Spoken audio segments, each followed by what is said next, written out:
Daniel.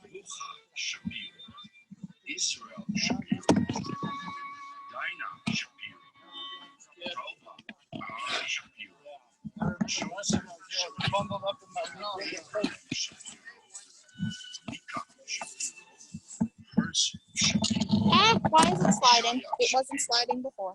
You have to. This, like me, falls pretty girl. Sarah. Yes. We're probably going to do the chauffeur call at 5 of, bring everyone to assembly. Okay, well, you're live. Okay. We're good. We're on. Thank God I'm alive. Thank you. We are ready.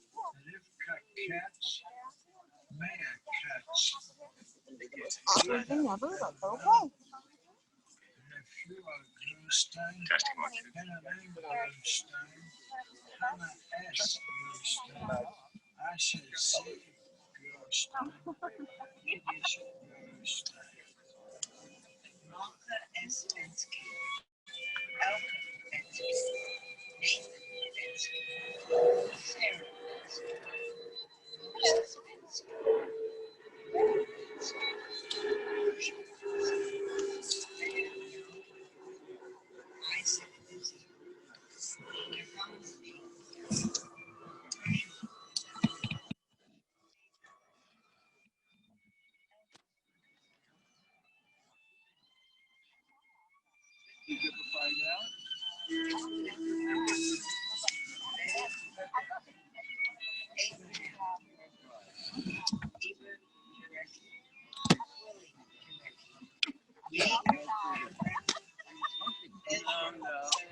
Ladies and gentlemen, Colonel Ibsen and his grandson Ben will do the chauffeur call to assembly.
Please all stand while we recite the Pledge of Allegiance. Pledge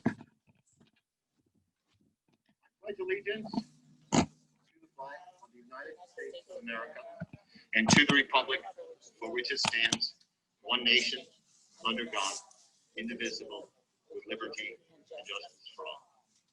Color guard, dismissed.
You may be seated.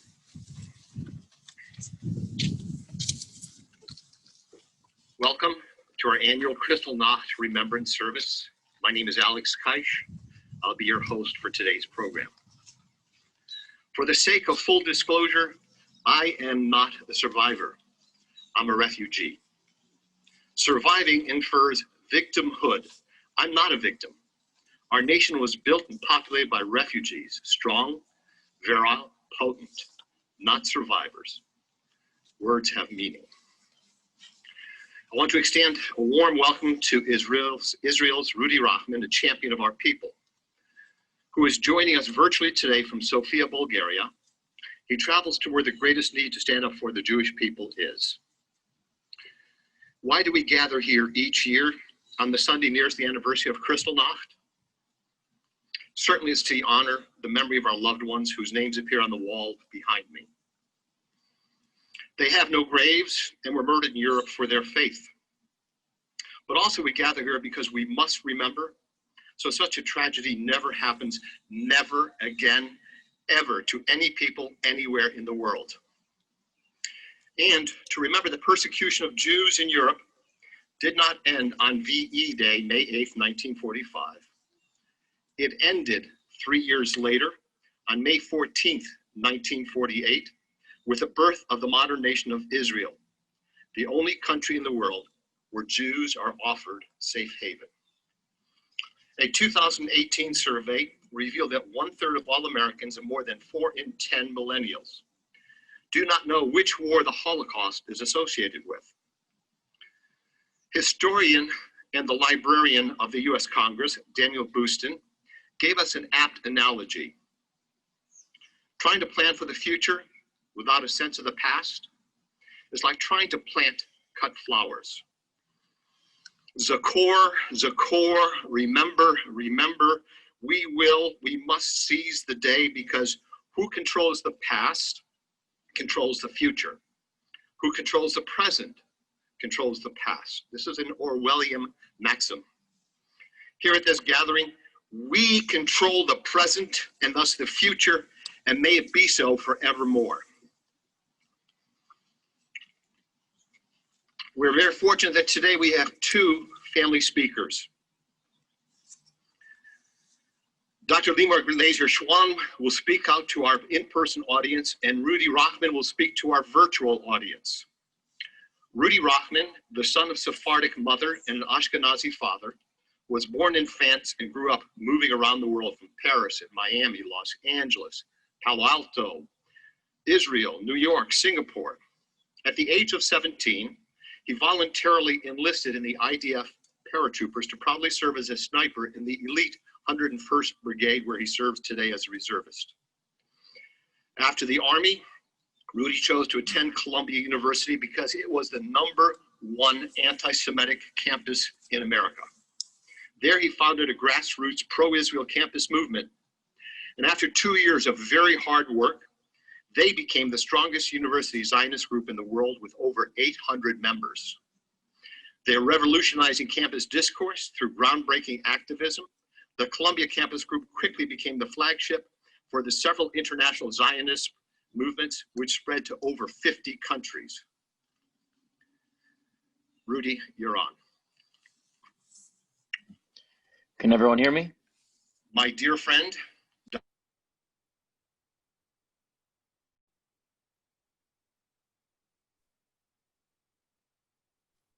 We can hear you, Rudy. You can hear me. Okay, great. So thank you everyone for coming and attending this great event. I'm going to share a story of my family and how they survived the Holocaust. Most of them were exterminated. And then later in the session, I'm going to share more of what I do today and who I am.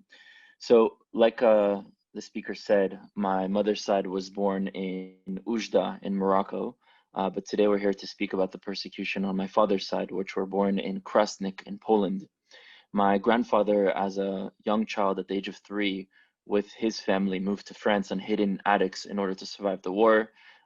Every day they told me that their decision of whether they'd go out to search for food, whether they take a left, whether they take a right, they'd basically have a 50-50 chance of getting caught and being sent to extermination camps, but they survived the Holocaust. Now for me, I think the story that I think is most relevant to share is something that I found out actually not too long ago, that our whole family found out not too long ago.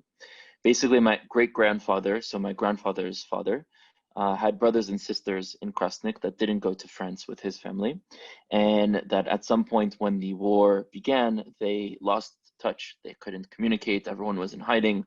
They didn't know who had survived and who hadn't. Now, during that time where families went into hiding in Krasnik and in Poland, before they fled to other cities and other places, they first hid amongst their neighbors. In that time, the brothers and sisters of my great-grandfather, they had some children that other family members were not aware of their existence since they had already cut contact. So when the Nazis were on their way to come to Poland, they decided, you know what, we have to leave because we're going to put our neighbors at risk, because not only are they going to find us, if they find us at the neighbor's house, they'll take the neighbors as well. So we're going to leave. However, we just gave birth to this baby daughter, and if we take her with us, it's the winter, she's gonna for sure die, so let's leave her with the neighbors. So they asked the neighbors if they could leave her with them, and that she would pretend to be theirs, and that they'd come back after the war to retrieve their daughter. Unfortunately, they were all caught and sent to Auschwitz, but that daughter survived, and she grew up in a Christian family. They never told her that she was Jewish, but around the age of 17, 18 in her adolescence, she asked her parents and said, you know, you are a lot older than most of the parents that are my friends' parents. I don't look like you at all, so am I adopted? And this is where their parents finally revealed to her, saying, yes, you are adopted. Your family was Jewish. Here's your Hebrew name. It was written on a piece of paper. But for us, you're our daughter. And she never really put much thought into it. Right after the war, no one really talked about what happened in that community. There were already no more Jews, so no one really knew what that meant anymore. And she never really put any thought into it. She always kept it as a secret. Married a non-Jewish man. You know, halachically as a woman, her children were all Jews, and she had all women, and those women got married and had all girls. It was literally all women that's passed down. So halachically, they're all Jews. And the eldest daughter one day went to a library and opened a book about the Holocaust, and she saw this picture of this little girl, and something just, you know, communicated to her that this was a story connected to her family, and that this little girl sort of shared some sort of energy with her, and that she really connected and felt like a sort of like a stab in her heart. That's how she described it. And she brought back this book and she started to read it and, you know, read about the Holocaust and learn about Judaism. And at some point she had a theory that maybe her mother was maybe a fifth Jewish, maybe a sixth Jewish, that she had some sort of Jewish descent in her genes. And so one day she goes to her mother and says, do you have any Jewish ancestry? I feel like you're a fifth Jewish or a sixth Jewish. And her mother says, no, I'm actually 100% Jewish, and that means you're Jewish too. And this was the moment where the family found out for the first time that they were actually Jews, and they decided to move to Warsaw, all of them, join the Jewish community, learn Hebrew, started keeping kosher, putting mezuzot, coming to Israel. And around 2011, when I had joined the army and my younger brother went to March to the Living, is when we had the first family contact, where my brother went to Poland and met them. And we found out that this was our family that had actually miraculously survived the Holocaust, which for me growing up, my grandparents were the only survivors of their whole family. They had no cousins, they had no great grandparents, no grandparents, nobody had survived. So I think it's beautiful that not only during the war you have family members that survive, but many years later, even a generation or two later, we can still find the remnants of Jews and how we still survive amongst all odds. So that's my story.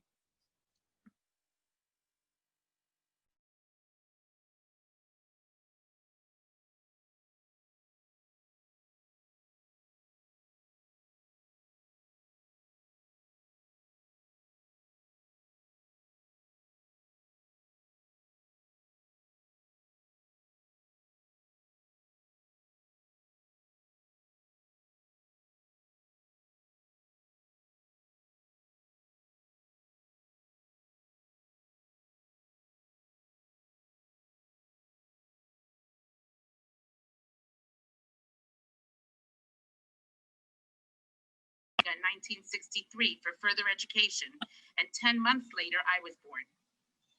My childhood in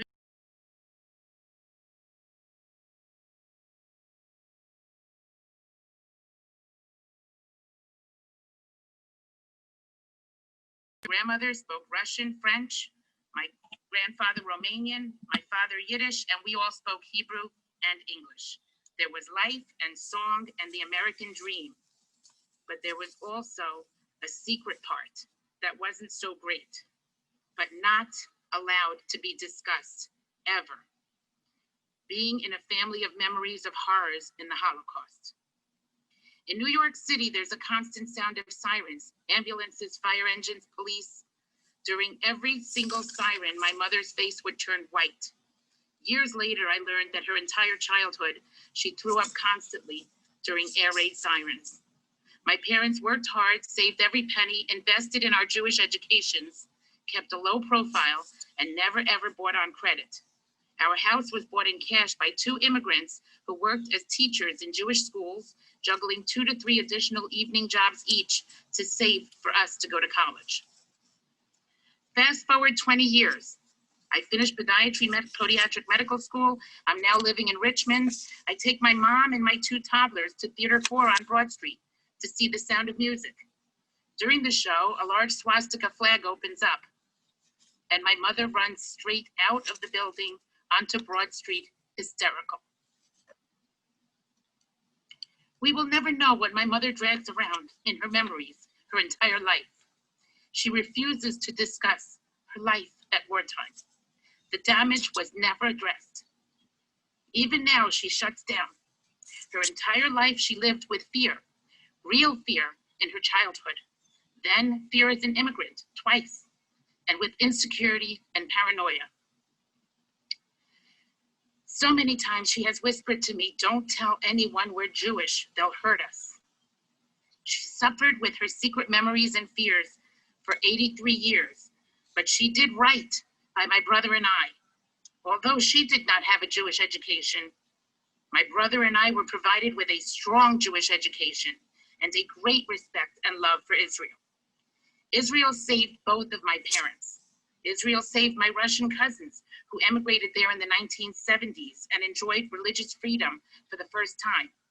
And my Iraqi now cousins who ran for their lives. And my Moroccan now cousins, etc., etc. And then there is my Aunt Chava, who is 7th generation Israeli Jew. What do all these refugees from all these countries have in common? the safe haven of Israel. My father dedicated his life teaching Zionism to anyone and everyone.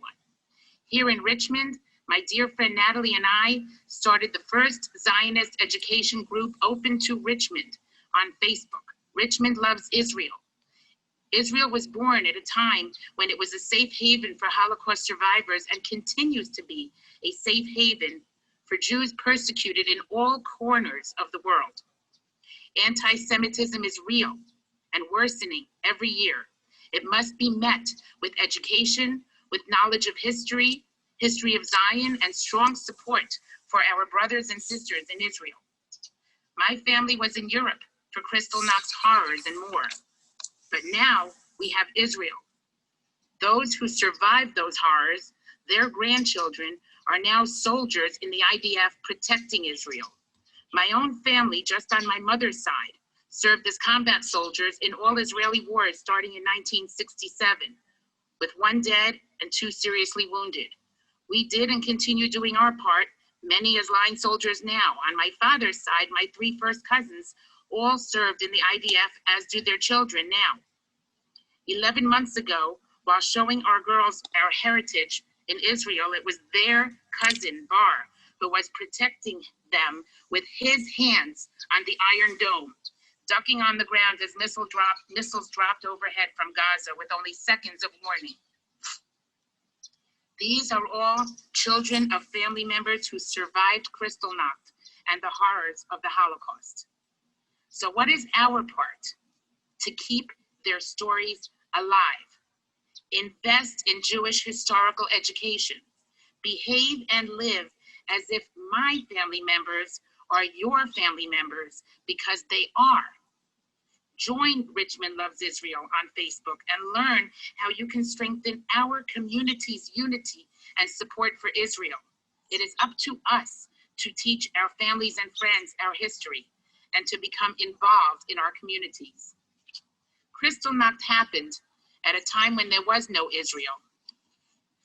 Get involved in defending Israel and making sure our country defends Israel.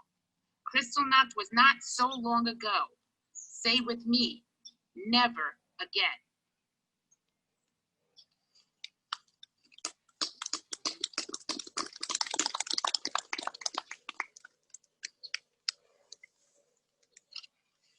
I was a merchant marine officer for many years. On the ships, we used to have a ranking called Wiper. It was the engine room ranking. We have Wiper today now. Thank you so much, Ben. Thank you, Alex. Remember, that was very heart-rending. Thank you for your story. And Rudy, I didn't hear yours, but I've seen so many of your videos. I feel like I know you already like a brother. Our sterling Emek Sholom board member and second-generation Holocaust survivor, Rachel Loria, will present the first place winner and announce the second place winner of the Esther J. Windmiller Award. These winners have earned some serious cash money. And I'm saying this because I want your children and your grandchildren and your neighbors and your cousins and nieces and nephews to get involved next year. It's $500 for first place and $300 for second place. Rachel is a winner in her own right, who has been our photographer for several years, and will wear the leadership mantle when our time comes. Help me welcome Ms. Rachel Loria.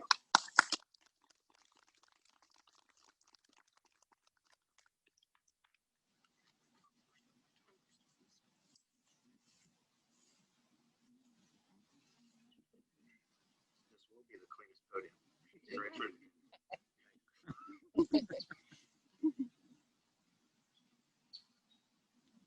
Good afternoon. My name is Rachel Loria, and I'm a second-generation survivor. Each year, Emek Sholom hosts an essay competition called the Esther J. Windmiller Never Again Essay Contest, in loving memory of Esther Windmiller.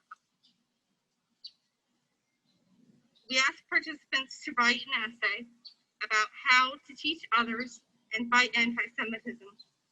This year, our winner and our second place winner are students at the Stewart School who entered the competition after reading Night. I'm honored to congratulate the second place winner, Callan Hartman, and first prize winner, Ansa Fierro. Ansa will share her winning essay. Ansa is a sophomore at the Seward School, where she excels in academics and enjoys a variety of extracurricular activities.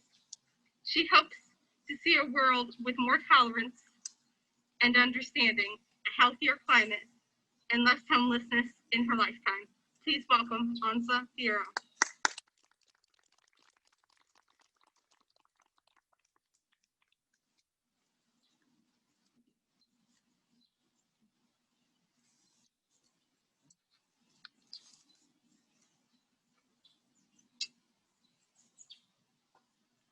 Thank you. I'm honored to be here today. Sorry. Eli Wiesel once said, "We must always take sides. Neutrality helps the oppressor, never the victim. Silence encourages the tormentor, never the tormented." When you see someone being oppressed and you do not speak up or stand up for them, your silence encourages the oppressor to continue their unacceptable behavior. No one is born hating a certain race, religion, or a group of people. Children are taught to hate and taught that it is okay to pick on or make others who are different or believe in something different feel less than and smaller.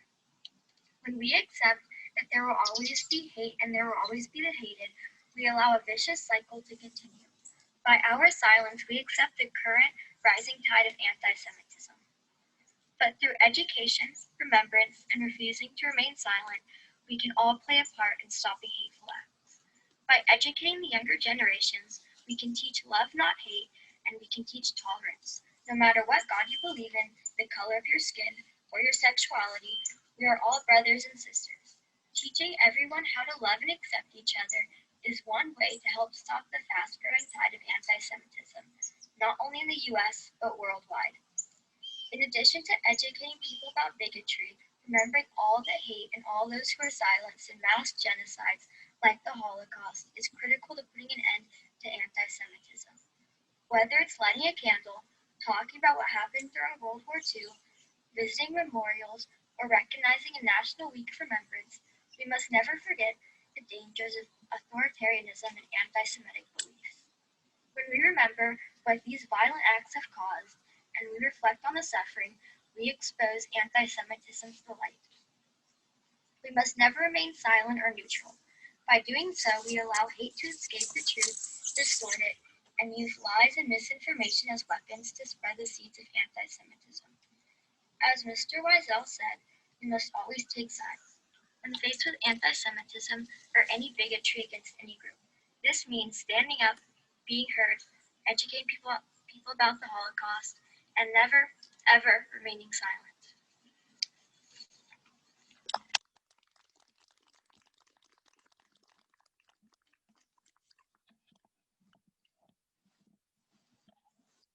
Wonderful job, young lady.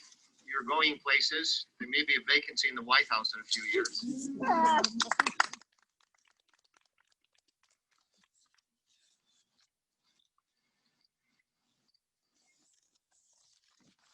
Gentlemen, I could give you a litany of notable accomplishments about Danny Staffenberg, our CEO of the Jewish Community Federation of Richmond, but that would not give you the true measure of the man. Just recently, I told him he should run for governor. But as I suggested it, I knew that he would probably consider that a step down from where he wants to be, the head of our federation. We know that the child is the father of the man, so let me tell you a bit about the father of this man. So you too will understand a part of the reason why I respect him so. Growing up, Danny was always active, playing basketball and throwing tennis balls at the garage door at his home for hours. And though he worked ambitiously at BMX bike and skateboard tricks, becoming quite competent with the BMX tricks, his true passion was skiing, but not ordinary, everyday downhill skiing, but bone-rattling, knee-jarring, teeth-banging mogul skiing. His mom never saw a single of his semi-pro races, fearing that she would witness him being maimed. Glad you made it, Danny. He did well in school, but he mostly considered school as a filler between playing basketball at the JCC, skiing with his ski team, or increasing his ever-widening circle of friends from varied walks of life. His carefree, jovial attitude and cracking wise made him many friends, but everyone knew not to mistake his kindness for weakness. Growing up, he met anti-Semitism head-on. When it costed about his Jewish heritage, he never backed away. Matter of fact, he would double down wearing an even larger Mogen David the next day. Please welcome the man who today speaks for us all and doing the most good for the most people, my friend, the CEO of the Jewish Federation, Community Federation of Richmond, Daniel Staffenberg. Danny.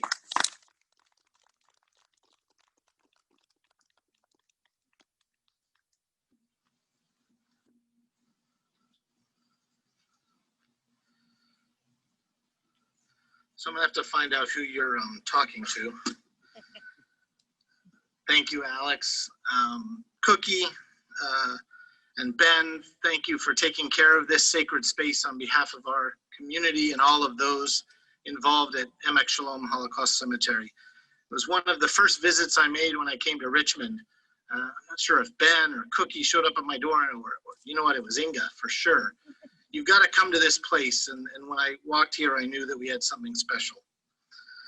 Hashem is definitely looking down on us today. And it's really a special opportunity to gather a little bit in person after the last long 9 months. I know I speak on behalf of the entire Jewish Community Federation team. I'm joined here today by my colleagues Skip Kozakowicz and Sarah Rosenbaum. And our president, Ellen Renee Adams, when I say that our partnership and our longstanding partnership with Emek Sholom is something we take very special. Limor, my friend, where did you go? There she is. Thank you for giving us all of your passion and your personal story. That's never easy, and to stand in front of a group and to do it is a special thing. Thank you. And of course, they always put me behind the best speaker of the day, Ansa. Thank you for giving us a little hope in our future. It's been a little bit of a dark time over the past 9 months with COVID and separation, and when I hear words like yours, it gives me a great amount of light. We're here today to commemorate Kristallnacht, the night of broken glass. That night, the 9th of November, 1938, where Nazi fury broke out against Jews throughout Germany and Europe. 92 of our brothers and sisters were killed, 30,000 were rounded up and sent to concentration camps. 7,500 Jewish businesses were set on fire, and many, many homes were destroyed. It was the most ominous sign of what was to come. 267 synagogues. Think about what Jewish life must have been for there to be 267 synagogues. Were burnt, thousands of Torah scrolls destroyed, and Judaism's most sacred objects ripped apart. It was clear, in the words of Jonathan Sachs, who we lost yesterday, that they were not just coming to destroy Jewish community, they were coming to destroy Judaism. They wanted to wipe it off the map. And yet, here we are today, Jews and Gentiles hand in hand, and that is a testament to their failure. We're here today not just to recall and remember, but to act. We're here to stand together in celebration and memory. We're here to remember that the Nazis did not care about our political affiliation, whether we were Orthodox or Reform, whether we had gone to shul that Shabbat or eaten a little treif. They didn't ask about what type of Jew we were. Had we given tzedakah? Had we fulfilled our mitzvot that month? They just cared if we were Jewish.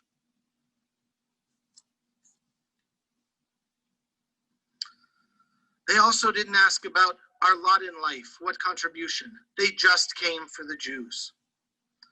And that is why being together today and every day as a Jewish community is so important.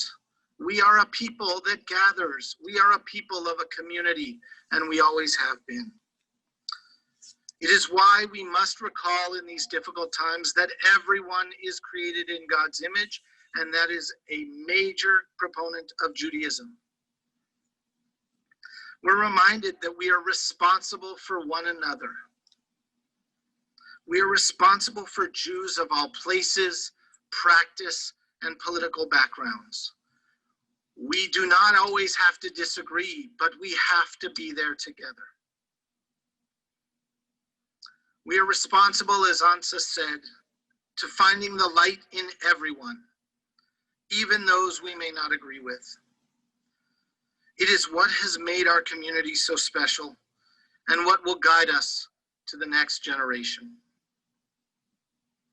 And it is also how we will honor the lives that we lost on Kristallnacht and the 6 million more that we lost in the years to come. It is our responsibility to today build an inclusive, vibrant, dynamic community that thrives on respectful discussion, robust learning, and openness, built on respect and admiration for each other. So today, as we commemorate Kristallnacht, we remember the souls we've lost. We put a rock in memory. Let's make Kristallnacht and the memory an action and not just part of our history. Let's find opportunities to lift up each other and do honor to those that we lost. Thank you very much, Alex. Thank you very much all for coming.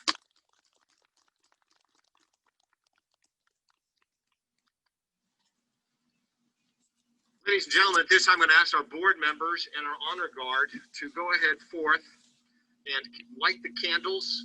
Lift the candle out. There's a knob on the bottom. Lift the switch and the light will go on. There are 6 candles there, symbolic of the 6 millions of Jews that were slaughtered for their faith. Please step forward. Begin the candle lighting.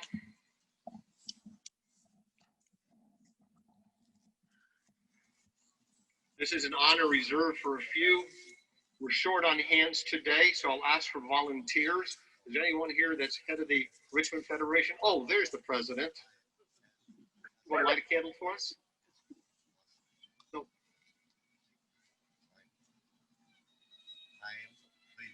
The names you're hearing are recorded. Being played now are from 463 of our family that we lost. I often tell this story, and if you've heard it before, I apologize having to say it again. Several years ago, before I was involved with this wonderful memorial, Inga Hurwitz, our president emeritus for 20 years, who was here in the beginning of 1955, asked me, she said, "Alex, do you want your family's name on the wall?" I said, "Yes, put my mother's name, my father's name." In the most kindly, motherly tone, she said, "I can't do that." I said, "Why not?" She said, "Because they survived the Holocaust." They're very depressed because of many survivors. My father never spoke about this. How do you move to yourself? All of them were murdered before I was born. We have 13 brothers and sisters. My mother, who, by the way, we know, is also from Lvov. And she had one brother, and all murdered before the war. And I was depressed. How would they be remembered on a memorial if I don't know any names? One night I had sick me, and I woke straight up in bed and I said, my twin brother and I were both named for grandfathers. So you'll see Alexander Kaish and Walter German on the leftmost wall, towards the bottom.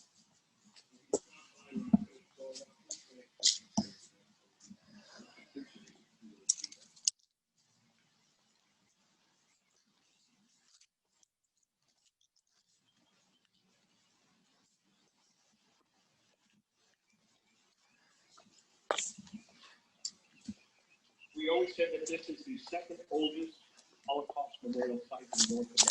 Through further research, Inga Hurwitz, our president emeritus and historian, concluded that we were the oldest. The one that we thought predated us doesn't exist, perhaps was in the planning stages and it never was fulfilled. In Hasidic Judaism, to reach God, no words would suffice. There are 10 levels of prayer, each higher than the previous one, and above those 10 is music. Malei Rachamim is an achingly beautiful prayer song, asking the Almighty to grant rest to departed souls. Today, we pray for the Almighty to grant rest for our 463 murdered family members inscribed on our memorial wall, as well as the 6 million others murdered for their faith. Please all rise and remain standing as Cantor Dara Rosenblatt of our beloved Temple Bethel here in Richmond offers us this most moving prayer. Virtually and in person, we have a recording, if you would.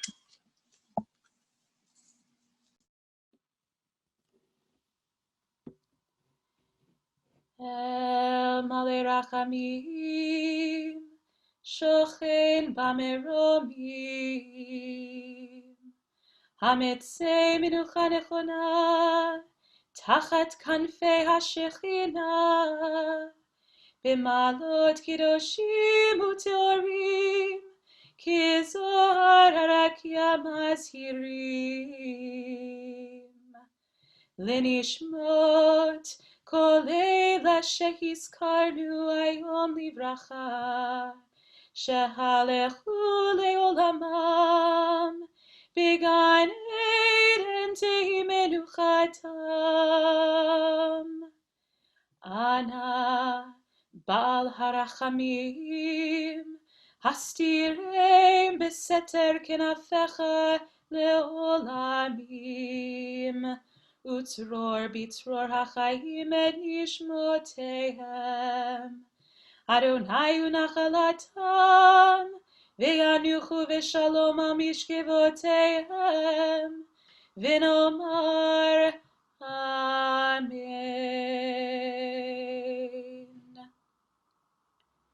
Exalted, compassionate God, grant perfect peace in your sheltering presence among the holy and the pure, whose radiance is like the heavens, to the souls of all those we have recalled today.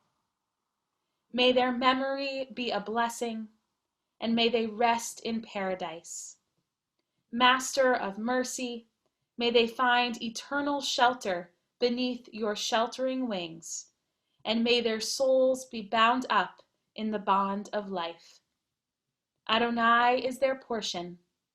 May they rest in peace, and let us say, Amen.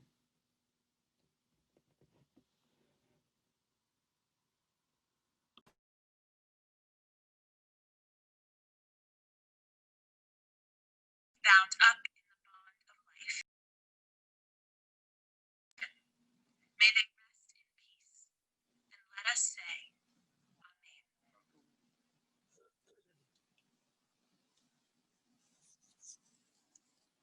Please remain standing.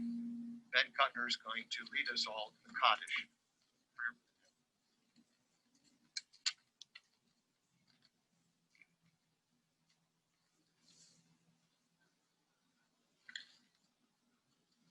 If you are able, please join me.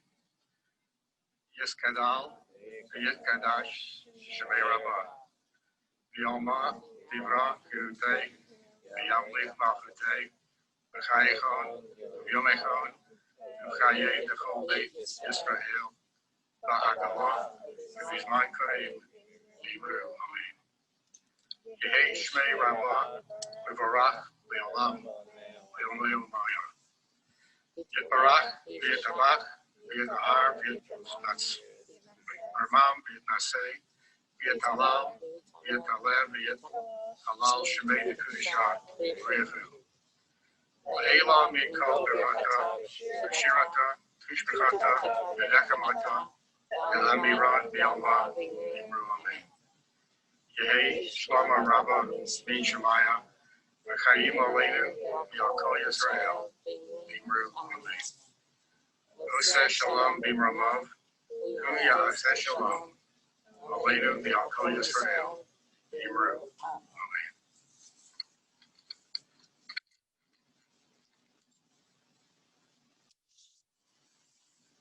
Thank you. Thank you, Benjamin. Benjamin is our co-president, along with Cookie Soledar, who's standing there with her husband. You can recognize her. She's the sparkling eyes with the Israeli flag on her coverage. Ladies and gentlemen, Dr. Limor Glazer-Schwam is going to come up and give us a blessing, both for our armed forces here in America and for the IDF. She is a the IDF member, Friends of the Israeli Defense Force. Dr.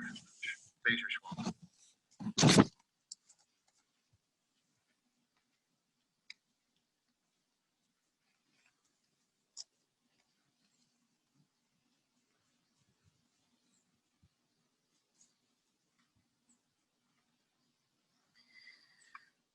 All can be seated.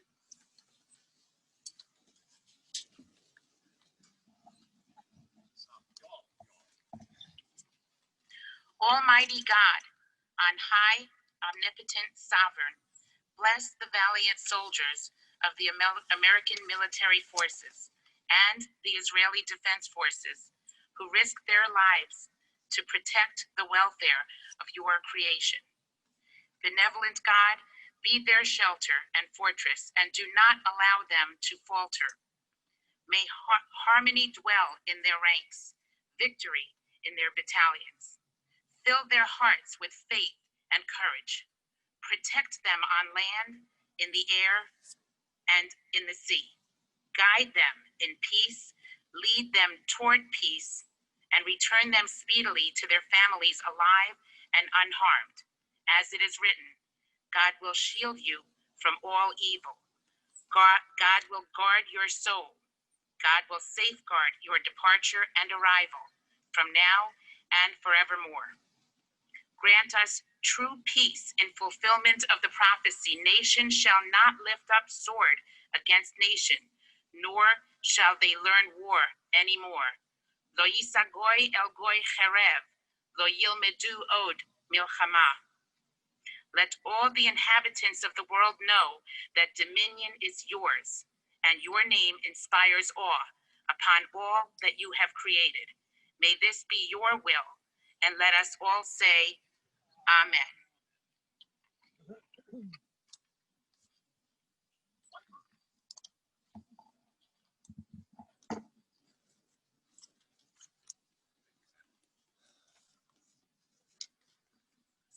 Ladies and gentlemen, I'm going to address our virtual audience as well as you. Those of you here present today are going to receive an honor because you give an honor, in that you will place a stone. Ben, would you stand by the stones where they are? On our memorial wall.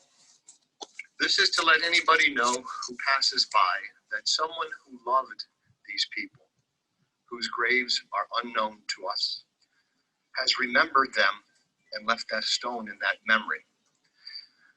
You all may go. I'm going to do one thing further. I'm going to introduce Rudy Rockman for our virtual audience. Please listen in because he's worthy an individual. I want you to get to know him, even if you're not going to see him today in the virtual part of our program.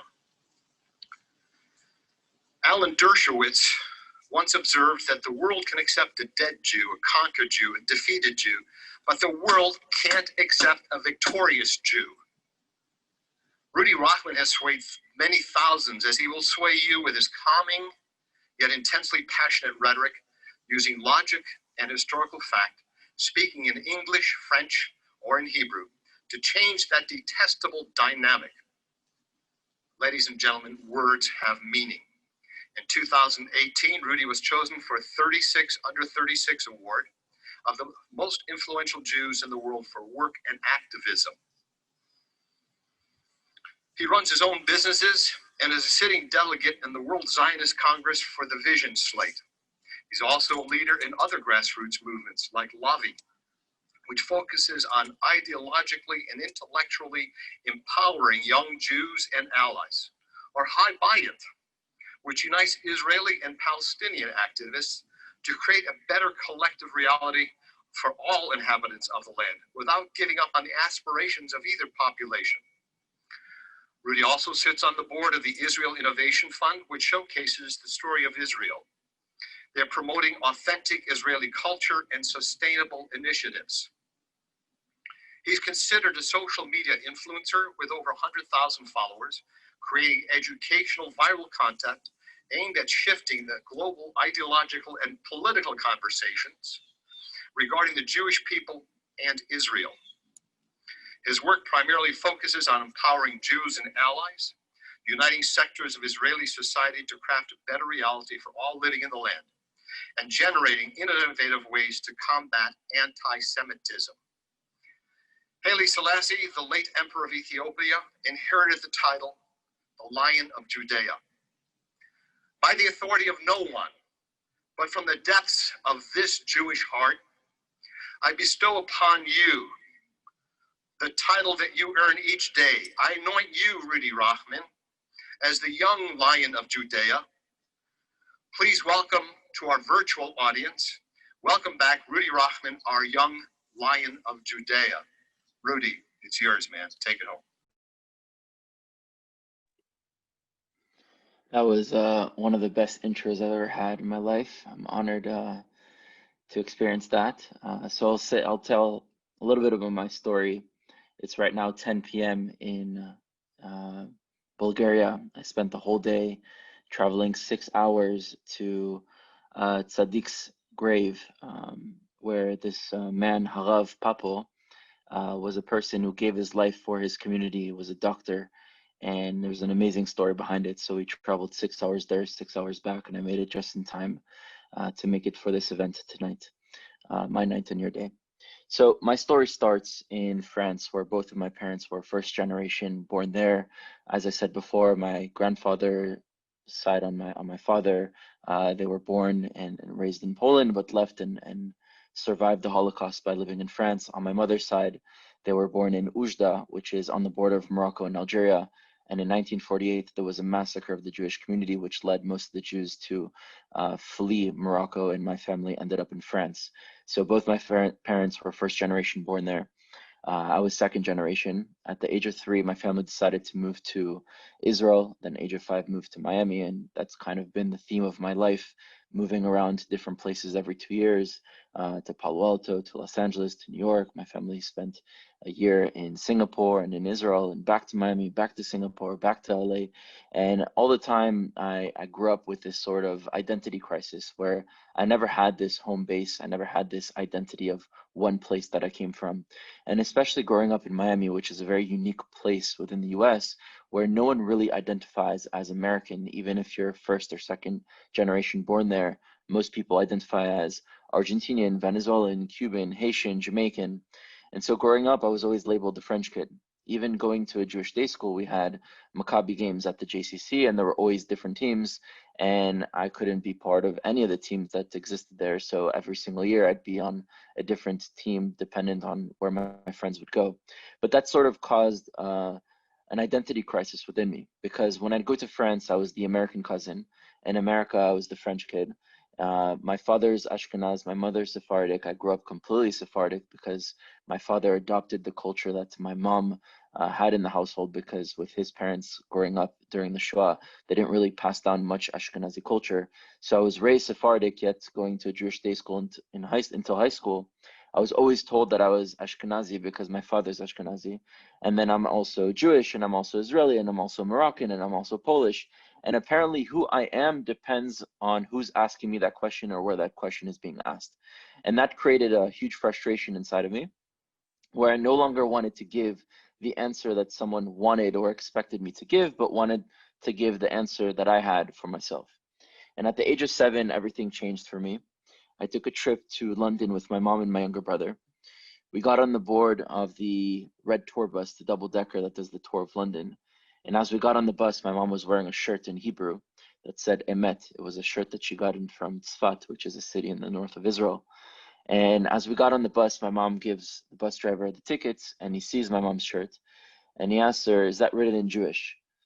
And she says, yeah, I mean, it's written in Hebrew, but it's the language of the Jewish people, if that's what you're asking. It's like, "Oh, so you guys are Jews?" She's like, "Yeah, we're Jews. What's the problem?" He says, "I don't want any Jews on my bus. Get out." My mom looks at him and says, "I don't know who you think you are, but we're not getting off this bus." And without much hesitation, he grabbed my mom and threw her off the bus. And at the age of 7, I did not know what to do or how to react. I wasn't prepared mentally, I wasn't prepared emotionally, I was not prepared physically, and I was not prepared ideologically, understanding greater ideas as to why this was happening. There was a woman in front of us with her 2 kids who was African American, black, and we were actually playing with those kids in the line because we were similar age, me and my brother and her 2 kids. And as soon as this happened, she turned around because she had already gotten on the bus and called the police and made sure that the guy got arrested. But for me, that moment shifted a lot. It first taught me who I was because I realized that it didn't matter where I was born, grew up, lived in, traveled to, resided in, what passport I had. It mattered who I was as a Jew because I wasn't French in that moment. I wasn't Moroccan. I wasn't Polish.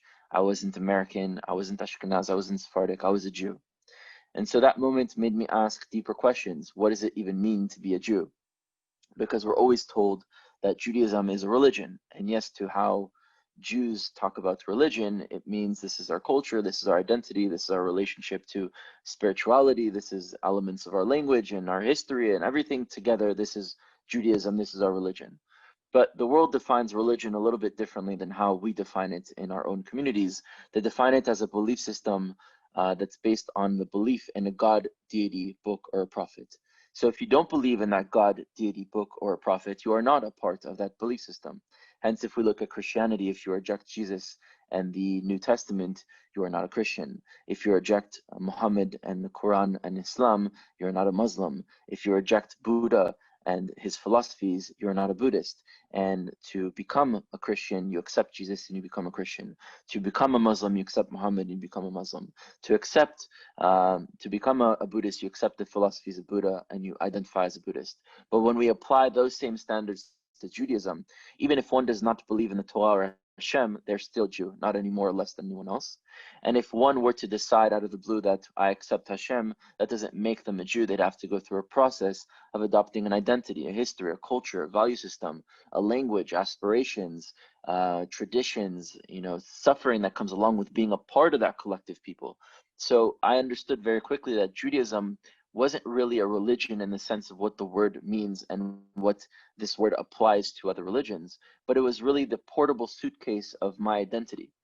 Basically, when we left Judea, we created Judaism, and ism behind a word is a man-made social structure. So Zionism, feminism, capitalism, communism, whether these things are good or bad, these are man-made. And Judaism was also a man-made social structure because there's never a mention in the Torah of Judaism or of Jews, because we were either Hebrews, Israelites, Bnei Israel, or Am Yisrael.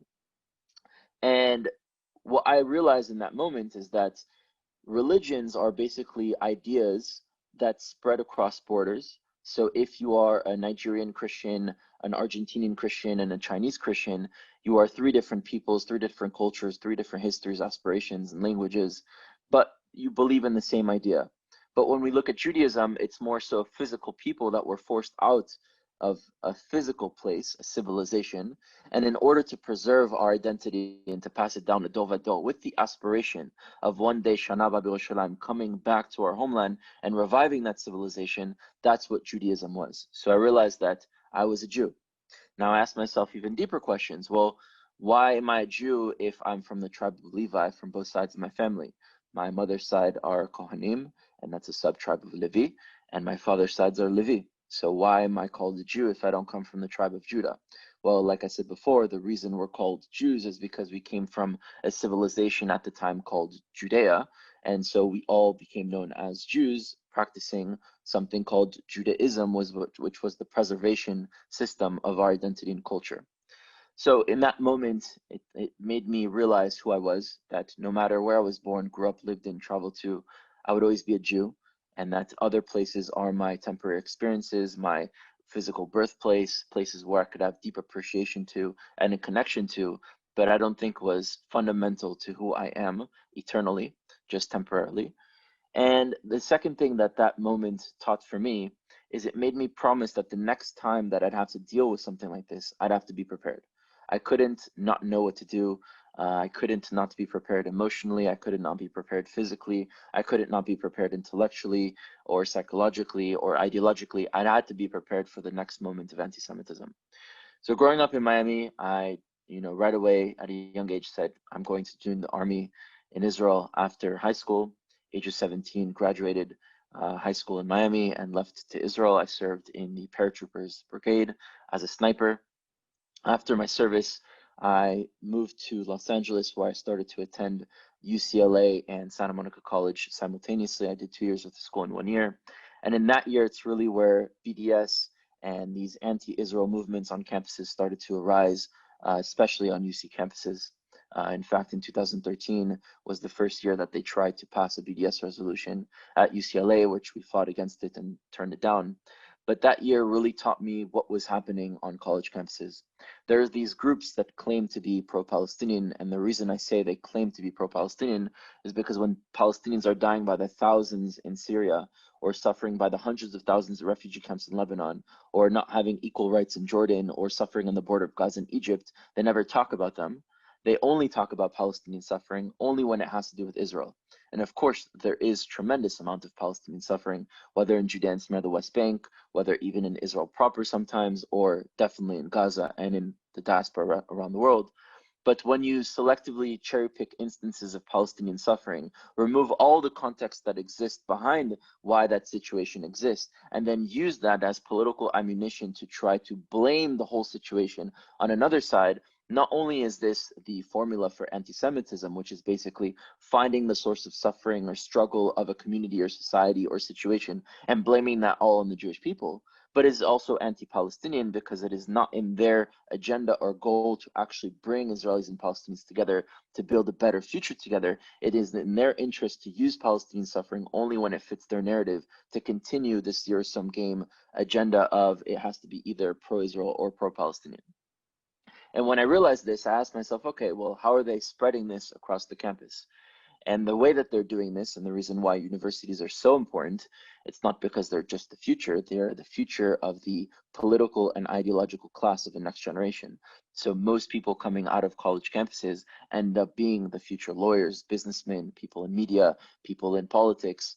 And if those coming out of university campuses come to conclusions that are anti-Semitic and anti-Israel, what kind of world are we going to live in the future?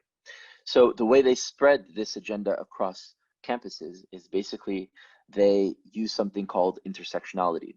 The idea of intersectionality is if minority groups, for example, people of color, women, LGBTQ+, Hispanics, Native Americans, unite in order to fight or to change a structure that is oppressive or bad, then they would be stronger in numbers and they can fight and change the system. So in theory, it's a just idea and it can work and works.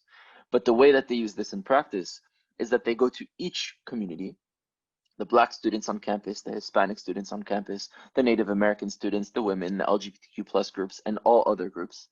And they convince them that not only Israel is doing the same suffering to the Palestinians that their community is facing, Israel is also causing their suffering. And mind you that I said earlier that the formula for anti-Semitism is finding the source of suffering or pain of a community or situation and blaming that on the Jews. We see that with Hitler, blaming the economic situation after World War I, leading to World War II on the Jewish people in Germany. We see that with blaming the Jews for the Black Plague. We see that with blaming the Jews for the death of Jesus. We see that all the time with blaming the Jews. Today, it's blaming Israel. And they're going to all these minority groups and going to, for example, the Black students and saying, you suffer from police brutality and racism. Well, we suffer from IDF brutality and Israeli racism. And not only that, the IDF trains the New York State Police Department to kill Black people. Now, obviously, we know that this isn't true, but anti-Semitism was never spread by telling the truth. And they go to the Native American group and tell them, white colonialists came and stole your land. Well, the Jews are a bunch of fake white people from Europe who came and stole the land of the Palestinians. And Mexico and Hispanics, they're building a wall. Well, we already have a wall. And they try again to manipulate all of these groups by getting them to the conclusion that the source of their suffering is either linked or directly associated to Israel and the Jewish people. And so once I understood their strategy, I started to ask myself, what are we doing about that? What are we doing on campuses to tell our story, to fight against anti-Semitism, and to even create a space that allows Israelis and Palestinians to come together to actually find a way to build a better future together? Because there's no future where Israelis or Palestinians disappear. So at some point, we have to come together to build something that works for both. So I realized that the Jewish community only focused on doing events within the own Jewish community, so only speaking to those that were already pro-Israel. And they would speak about how Israel is the only democracy in the Middle East. We created the cherry tomato. We have drip irrigation. We're a startup nation. We have great hummus. We have Omer Adam as music. We do some Israeli parties.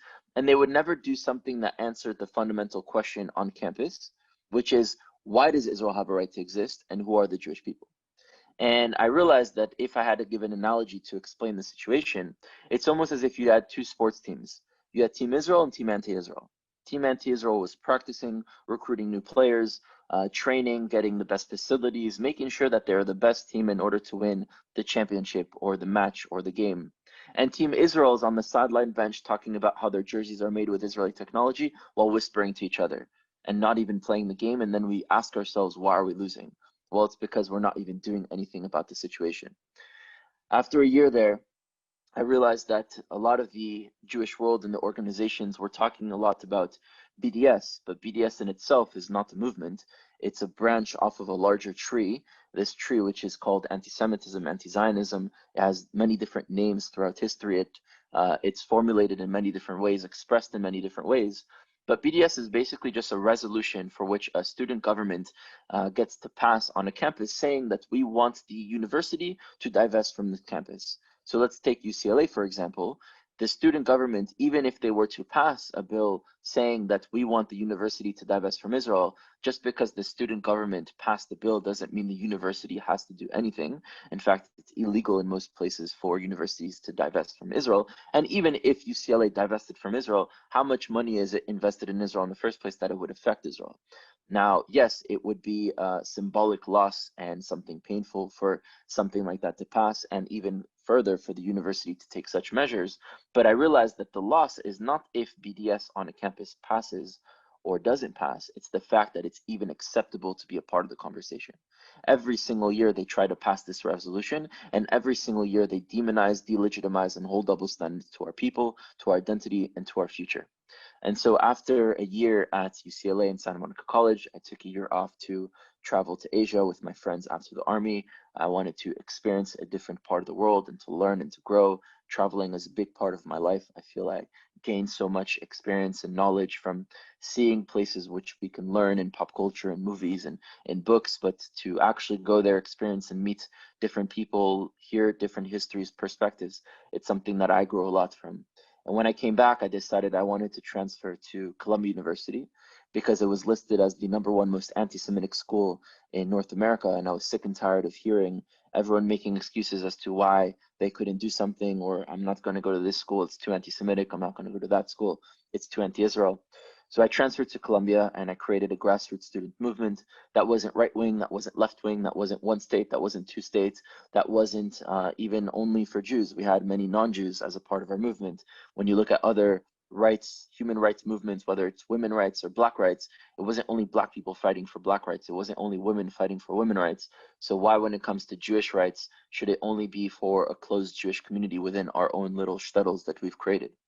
So when I created the movement on campus, we had 3 goals: to empower, to educate, and to expose, in that order.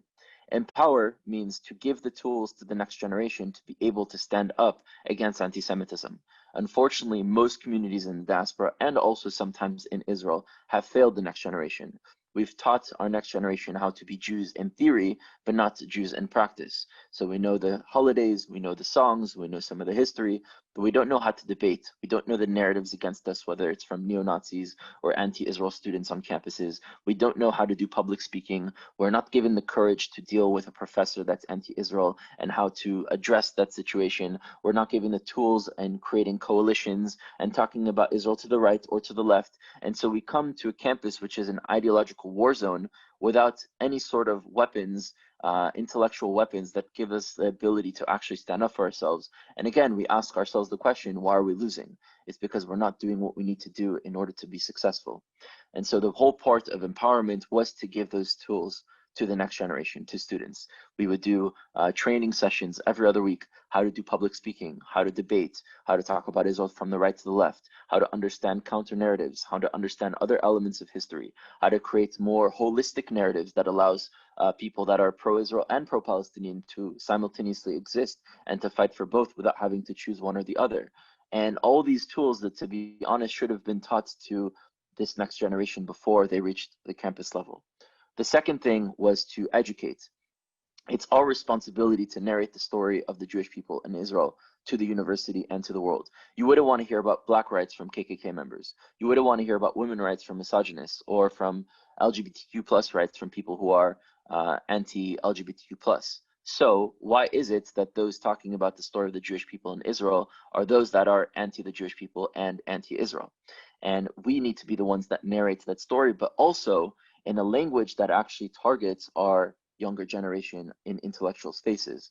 And the younger generation is simultaneously more shallow, but also more deep, meaning they won't look into all the facts and try to find out the truth and read all the article and read all the book. They'll kind of just follow what is, the trend or what is in the hashtag or what is in the title, and they won't read all the way. Yet they want to support something that doesn't only seem nice, but is deep inside of it the positive or noble thing to support. So the fact that Israel is a democracy, you look at Morocco, you look at Singapore, you look at Thailand, monarchies and semi-dictatorships, and no one's questioning their legitimacy to a country or to a state. So why are we using the fact that we're a democracy to sort of find a sort of legitimacy? I'm very happy that Israel is a democracy. In fact, I don't expect anything less from the Jewish people. If anything, I'd expect us to create something even better than what we have in this world as a democracy, something even more just, something even more democratic as to what we believe, giving the right to the people. However, that's not why Israel has a right to exist. It's also not because we created small tomatoes for our salad. It's also not because we created the USB or Waze. These are accomplishments, but not the reason for why we have a right to exist. And the students and the younger generation wants to know that answer, and we're giving superficial answers that don't answer the question. And so the way we've crafted the narrative is the story of Israel is the story of a 4,000-year-old native people from the land of Judea that were physically and forcefully displaced by a Western white imperial nation called the Romans. During their displacement, they still maintained a constant presence in their ancestral land, where there was never a time in history without Jews. And after 2,000 years of diaspora across the world, after extermination and oppression and persecution, we created the most successful indigenous liberation movement that ever existed, where for the first time in history, a native people actually came back home, revived their civilization, kicked off the oppressive British, which were the imperialists, and revived not only their civilization, but also a dead language, which is also the first time in history that ever happened. And when you tell Israel's story in that way, using that language, all of a sudden people understand. Israel is not the story of a religion that was persecuted, and so we decided to give them a state because of their persecution. It's the story of a native people coming back home. It's the successful story of the Tibetans, of the Maoris in New Zealand, of the Aboriginals in Australia, of the Native Americans, of the Native Canadians, of the Kurds, of the Yazidis, of all these different native peoples. We are the people that actually succeeded in coming back home. Now, of course, post 48, and even during 48, there were conflicts. And unfortunately, I believe that the British put us into that conflict because they made the Palestinians seem as the enemies to the Jews and the Jews as the enemies to the Palestinians or the larger Arabs around the region. And we were forced into a conflict rather than actually trying to find a way to create a resolution together. However, Zionism and the story of Israel has nothing to do with the conflict. The conflict has to do with the conflict. Zionism has to do with the right for the Jewish people to self-determine in the land, and self-determination of the Jewish people isn't inherently pro or anti-Palestinian, pro or anti-Arab, pro or anti-conflict, so they have nothing to do with each other. And the third part of what we built on campus was to expose. And again, this is a more proactive and offensive move, but there are groups, whether neo-Nazis or anti-Israel groups on campuses, that seek to tell the story of the Jewish people in a very negative light. And it's our responsibility to shed light where there is darkness and to break their coalitions and expose them for who they are. And after 2.5 years in my time of Columbia, the anti-Israel group maybe had 7 people attending their events, where at first they had events so packed that they had to hold 2 events in the same week because they couldn't even fit enough people in the room because it was a fire hazard. So after my time at Columbia, I took a year off to travel to South America to create an incentive program for Jews in South America to move to Israel, not only for ideological reasons, but economic and social incentives of finding and building their lives in Israel. And then I moved back home to Israel, where I live now, currently traveling. I finished my MBA and I'm part of several movements. For example, Habayit, which unites Israelis and Palestinians, local activists, to actually figure out a way to build a future together and to heal the societies that we exist in, and to no longer see each other as the antagonist of each other's story. I would say in America, my biggest work, or the most important things that I do, is I try very hard to empower the next generation of Jews, to give them the tools and to create content that allows those, whether Jews or not, to be able to see the story of Israel in a different light, and also to be able to rise up as proud Jews, not only in theory, but also in practice. To finish off on my latest project, and if anyone would like to get involved, they can reach out to Alex, which has contact with me. I'm actually flying to Africa very soon. Earlier in this session, there was someone that said that Israel is a place that protects Jews from the 4 corners of the world. Well, the reality is that there are many Jews that do not yet have recognition in Israel, and that most of Am Yisrael has no idea about them. For example, the Igbo Jews in Nigeria, the Lemba Jews in Zimbabwe, for which they've done genetic testing and they have the Cohen gene, the Abudaya Jews in Uganda, and other Jews all across Africa, which descend from Am Yisrael, or the Abudaya specifically converted 100 years ago to Judaism, way before the creation of Israel. So there was no incentive of coming to Israel for political or economic reasons. And these stories have never really been told in a way that people can understand. And my goal in going to Africa is to produce a Netflix-style documentary to share these stories to the rest of the world, to reconnect Am Yisrael and our brothers and sisters there, and to tell the world who the Jewish people are through the lens of this experience, and to show that we're not just this belief system. Yes, a belief system is fundamental to who we are. It's a part of us. It's not something that we can ever remove, even if an individual believes that they don't want to accept that. They're still a Jew, but forever, fundamentally, the spirituality and Torah will always be connected to Am Yisrael. However, we are a people. We are people with a culture and with a belief system. When we look at Native Americans, they also have their belief systems and their deities. But if an individual Native American did not believe in their tribe's deities, that wouldn't remove the fact that they're Native American. They'd still be Native American. And in fact, they also have a process in which one can become a Native American by adopting the history, the culture, the traditions, and then going through a process where they have to be accepted by a group of elders, almost identical to the process of conversion for the Jewish people. So that's a little bit about my story, and hopefully we'll have time for a Q&A. And if anyone ever has any questions, whether now or in the future, you can all reach out to me on social media, whether on Facebook or on Instagram, on Twitter or on YouTube.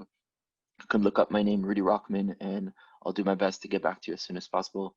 Thank you for being a part of this session, and wish you best of luck and Shana Tova.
I don't know if there's a host that can come back on and guide us with the next steps, but in the meantime, since I see some people leaving, if you'd like to ask some questions in the chat, and I can answer them one by one until a host tells us otherwise.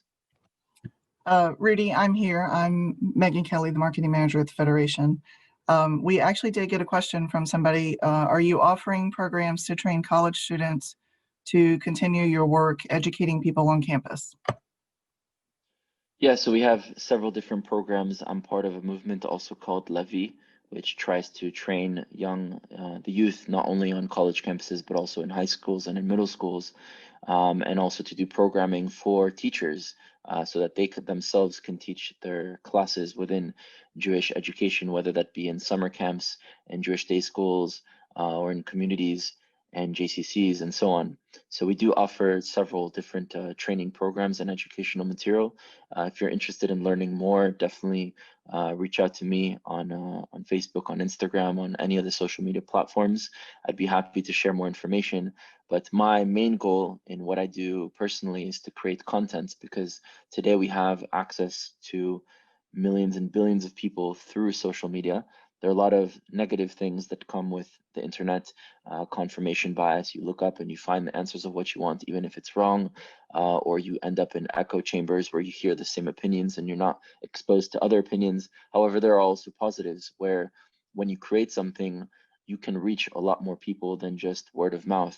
And so I try to use this tool that exists today that was created as I grew up. Facebook only came when I was in high school, and I try to use this to get into the hands of the next generation to empower them through their phones in a way that they don't see as just, oh, I'm going through another history class, I'm learning again, I don't really like this, but in a way that they really enjoy the material and the content and they crave for more. So if you're interested in learning about other educational opportunities, please reach out to me and I'll be happy to share, or you can look up Levi Olami movement and check out what we do there.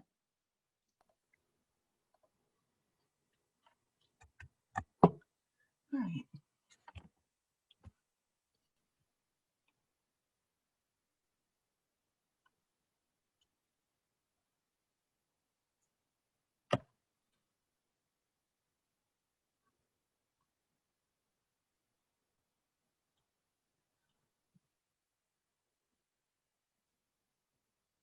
I was waiting for a few moments. I don't see where anybody else has any questions.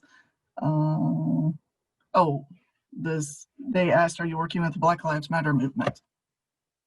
So I'm not based currently in the US, I'm based in Israel, and I know many different individuals that are connected or not connected with Black Lives Matter. As an idea, Black Lives Matter, period. But as a movement, there are many different people who find this movement positive or negative, and we try to stay away from being political. We definitely support Black lives. We definitely are against systemic anti-Semitism that exists, whether in prison system and policing, in the way that we judge different crimes, whether it's drug crimes and so on, and schooling. So we definitely try to stand up for other communities. But in terms of movements that are divisive or seen as divisive, we try to be as inclusive and holistic as possible.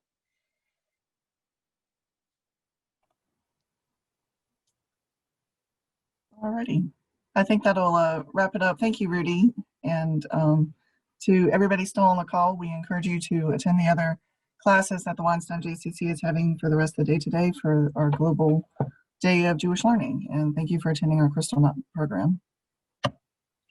Thank you for having me, and shalom, everyone. Absolutely. Thank you.